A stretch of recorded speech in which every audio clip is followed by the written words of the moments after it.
мына реформа кеңеши отургандан кийин, ошодан кийин мына иш башталды. Иш башталды. Азыр эми буга силер кайдыга карабай, буга абдан мындай өзүңөрдүн, балаңардын, үй бүлөңөрдүн келечегине кандай кам көрсөңөр, ошондой кам көрүп мамиле кылгыла. Мына бул реформага. Мына силерге жардам катары тиешелүү жумуш топ түзүлдү. Булар иштеп беришти. Тиешелүү бардык силердин кызматкерлериңе республика боюнча чогулуп, топтоп, алардын баардыгын көчмө жыйындар өткөзүп, аларга түшүндүрүп берди. Бирок ошол жумуш топ кыдырып келгенден кийин көп жерде бул реформага мамиле кагаз жүзүндө, кайдыгер мамиле кылгандар дагы мына бул жерде азыр чыгып атат. Мына мен бир мисал айтайын, мен ушул жылдын сентябрь айында Ошко иш сапары менен барып, ал жерде Ош областынын Ош шаарынын сот бийлигинин жетекчилерин, укук коргоо органдарынын жетекчилерин топтоп ушул боюнча мен ой пикир алмаштым. Мындай ачык айтайын, сентябрда ошол жерде эми ушундай башталат деген, ал мыйзам, кодексте эмне жазылган. Бунун жыйынтыгы эмне болот?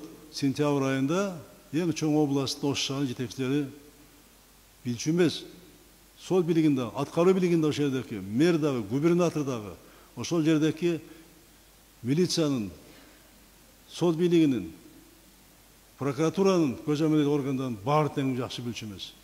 Мындай болбош керек. Эгерде биз ушуну ишке ашырсак, канча ишке ашырсак, эффектив ишке ашырсак, бул жарандардын укуктарын коргоо ошончолук жак камсыз болот.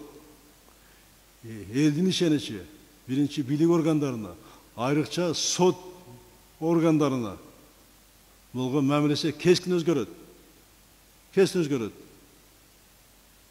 Бул реформаны мына элибиз көптөн бери күтүп жаткан.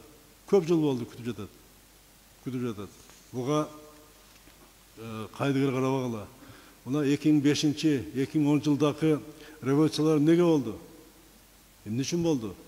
Реформанын жоктугунан, коррупция менен, адилетсиздик мамлекет таркагандыгынан, укук коргоо органдарынын, сот бийлигинин уюшкан кылмыштуу топтору менен кошулганы, ошо коррупцияны күрөштү кылбаганы, ошоно чогуу болгону элдин кыжырын келип чыкты.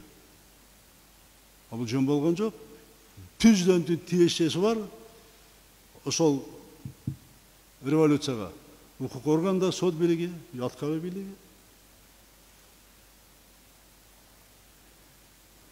Ошон үчүн айтылып жүрөт да, тоог урдаган камалып, миллион урдаган, миллиард урдаган камалбайт деп сөз жөн чыккан эмес да.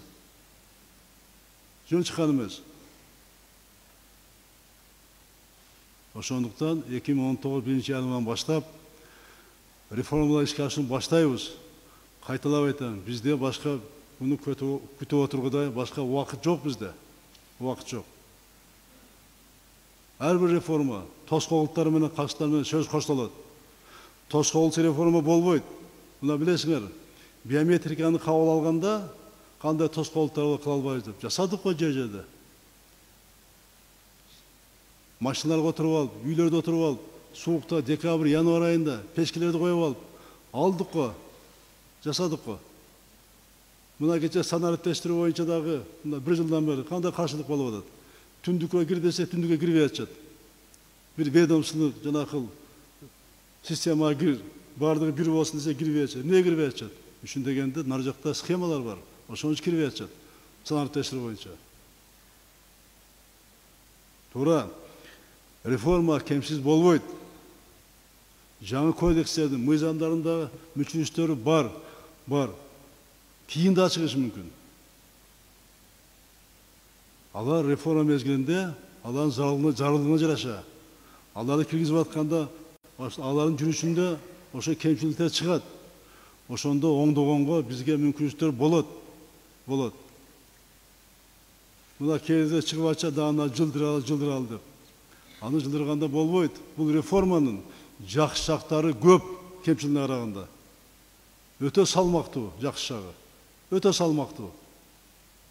Эртең жана Тынчтык Ибраимович туура айтты. Азыр буну дагы саясатташтырып көтөрүшү мүмкүн кемчиликтерди. соттық реформа кеңеш тура эмес шешим кабыл алды. Мыйзамда өтүш керек, өзгөртпөй киргиз деген дагы ар кандай ойлор айтылышы мүмкүн. Бирок дагы айтам. Анализдеп көргөндө реформанын жакшы жактары муну абдан көп. Кемчиликтерге салыштырмалуу муну абдан көп салмактуу жакшы жагы бар.